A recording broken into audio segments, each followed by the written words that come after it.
இன்னைக்கு வந்து என் பொண்ண வந்து நான் அவள எமோஷனல் பிளாக் பண்ணி அவகிட்ட பேச வைக்கிறேன் அப்டி சொல்லி என்னைய சொல்லிட்டா. நான் வந்து ட்ராமா பண்றேன் அப்டி சொல்லி சொன்னோனே எனக்கு கேட்கவே கஷ்டமாயிட்டு, என் குழந்தை வந்து காணாம போனதே என்னால தாங்க முடியாம இருக்கேன். இப்ப இவ வேற இப்டி பேசி என்ன காயப்படுத்திக்கிட்டு இருக்கா அப்டின்னு சொல்லிட்டு அவங்க அம்மாகிட்ட சொல்லுவான். நானும் வந்து அவள எவ்வளவோ பேசி அவட்ட பார்த்துட்டேன். அவளுக்காக இவ்வளோ நாளும் என்னென்னமோ பண்ணி பார்த்தேன். அதுலயும் அவ வந்து மனசு மாறல. அதனால எனக்கு இப்ப ஒண்ணு தோணிருச்சு. இனிமே அவள எந்த காரணத்துக்கும் நான் டிஸ்டர்ப் பண்ண போறதில்ல. நானும் என் குழந்தையும் வந்து அவள வந்து எந்த தொந்தரவும் பண்ண போறது கிடையாது. அப்படின்னு சொன்ன உடனே, "ஏன் மாப்பிள இப்படி பேசுறீங்க?" அப்படின்னு சொல்லி அவங்க அம்மா சொல்லுவா.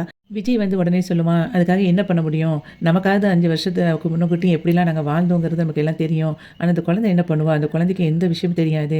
அவ வந்து ரொம்ப மென்டலி அப்செட்டா இருக்கா அவள நெனச்சு. என்னால அதெல்லாம் பார்த்துக்கிட்டு இருக்க முடியாது. நான் வந்து இப்போ இவங்கள வந்து 5 வருஷத்துக்கு முன்னாடி பார்க்காத மாரியே நெனச்சுக்கிட்டு, இப்பவும் வந்து என் மனச வந்து தேத்திட்டு போயிருவேன். ஆனா அவகிட்ட மேல இருக்கிற லவ் என்னைக்குமே எனக்கு குறையாது. எங்களால அவளுக்கு வந்து மனசு காயப்படும் அப்படின்னு சொல்லி சொன்னா, நாங்க வந்து இந்த ஊர்ல கூட இருக்காம வேற எங்கேயாவது என் குழந்தைய கூட்டிட்டு போயிருவேன். அப்படின்னு சொல்லிட்டு ஃபீல் பண்ணி சொல்லுவான். அதனால நான் இப்போ ஒரு முடிவு பண்ணியிருக்கேன். இனிமே வந்து நானும் என் குழந்தையும் உங்க வீட்டுக்கு வந்து வரவே மாட்டோம். அதே மாதிரி நீங்களும் இனிமே இங்க வந்து வராதீங்க அப்படின்னு சொல்லி சொன்ன உடனே அதுக்கு அவங்க அம்மா சொல்லுவா, "அது எப்படி மாப்பிள இருக்க முடியும்? காவேரி தான் பழசெல்லாம் ஞாபகம் இல்லாம ஏதாவது பேசுறா அப்படின்னா, நீங்களும் அது மாரி பேசுவீங்களா?" அப்படின்னு சொல்லி அவ கேட்பா. அப்ப வந்து நான் அவள கஷ்டப்படுத்தணும்னு எனக்கு தோணல. அவளுக்கு என்ன தோணுதோ அத செய்யட்டும். அந்த பையன தான் கல்யாணம் முடிச்சா நிம்மதியா இருப்பா அப்படின்னா அவன கல்யாணம் முடிக்கட்டும் அப்படின்னு சொல்லும்போது, நான் வந்து ஒரு அம்மாவா என்னால அப்படி இருக்க முடியாது மாப்ள. நீங்க வந்து அவ ஒரு பக்கத்திலேயே ஒரு பொண்டாட்டிய வச்சுக்கிட்டு, அவ இல்லாம கஷ்டப்படுறதும், ஒரு பெத்த தாய் இருந்தும், ஒரு குழந்தை தாய் இல்லாம இருக்கிறதையும் வந்து என்னால பார்த்துட்டு இருக்க முடியாது.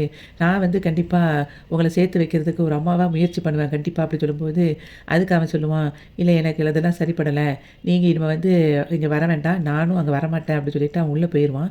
அதுக்கு வந்து கங்கா சொல்லுவா, "என்னம்மா விஜய் இப்படி பேசிட்டு போறாரு" அப்படின்னு சொல்லும்போது, அதுக்கு அவ காவிரியோட அம்மா சொல்லுவாங்க, அதெல்லாம் அவர் அப்படிதான் பேசுவாரு. இப்ப வந்து அவர் ஒரு ஆதங்கத்தில பேசுறாரு.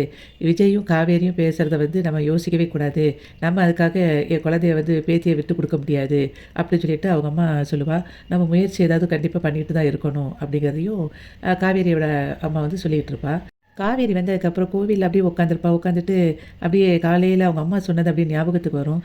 "நீ வந்து யாரனாலும் கல்யாணம் முடிப்ப. ஆனா நாங்க சொல்ற அந்த விஜய் தம்பிய கல்யாணம் முடிக்க மாட்டேன் என்ன?" அப்படின்னு சொல்றதும், அதே மாதிரி "அந்த தம்பிய வந்து உனக்கு இப்போ பிடிச்சிருக்குல்ல ஃப்ரெண்டா, அதே மாரி கல்யாணம் முடிச்சு பாரு. அந்த தம்பி உனக்கு பிடிக்கும்."